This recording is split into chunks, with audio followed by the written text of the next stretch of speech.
good morning. Let's look at the first 10 verses in Isaiah chapter 8. Let me just read them. The Lord said to me, "Take a large scroll and write on it with an ordinary pen, Maha Shalal Hashbaz." Apologies for any mispronunciations. So I called in Uriah the priest and Zechariah son of Jeberechiah as reliable witnesses for me. Then I made love to the prophetess, and she conceived and gave birth to a son. And the Lord said to me, "Name him Maha Shalal Hashbaz. For before the boy knows how to say my mother or my father or my mother, the wealth of Damascus and plunder of Samaria will be carried off by the king of Assyria." Let's just stop there and just talk a wee bit about those verses. First of all, the prophetess is his wife. There's no untoward goings on here with Isaiah. It also shows that there, in the Old Testament you'll find a few women prophetesses. And the bit "and she conceived and gave birth to a son" is a reference back to what was said in the previous chapter about a young woman or a virgin having a child.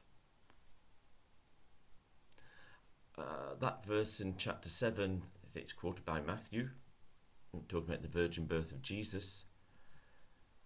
And most prophecy in the Old Testament, there is an immediate context fulfillment, as there is here, the son born to Isaiah. But they often point forward to a much greater fulfillment, which is found in Jesus. Anyway,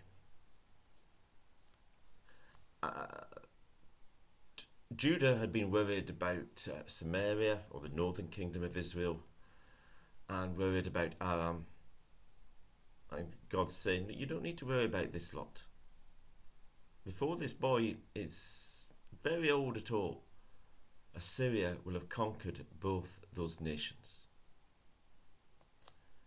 Then God goes on to say, "Because this people has rejected the gentle flowing waters of Shiloh and rejoices over Rezin and the son of Remaliah,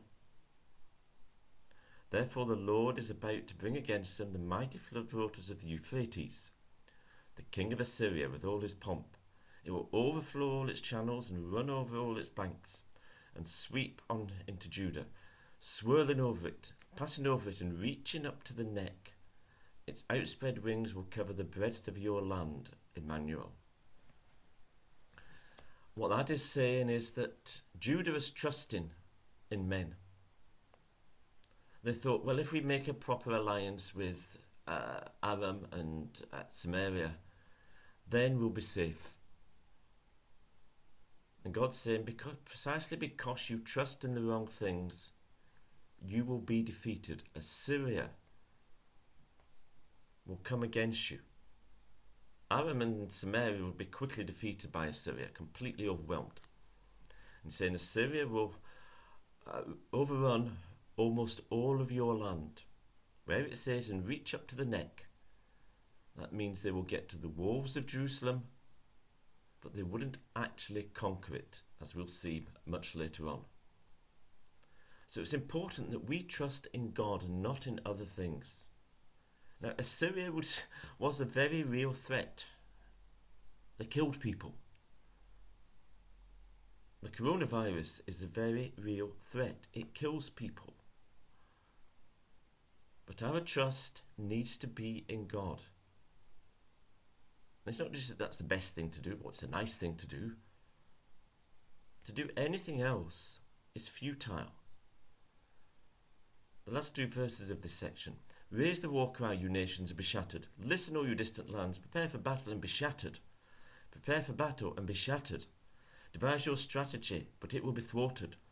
Propose your plan, but it will not stand. For God is with us." Now that last bit is talking about God being with Assyria.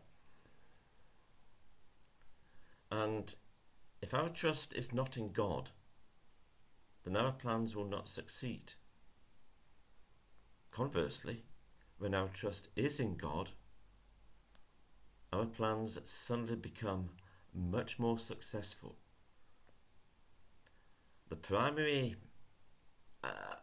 need for all of us as individuals, as nations, is to put our trust in God and nothing else. Amen.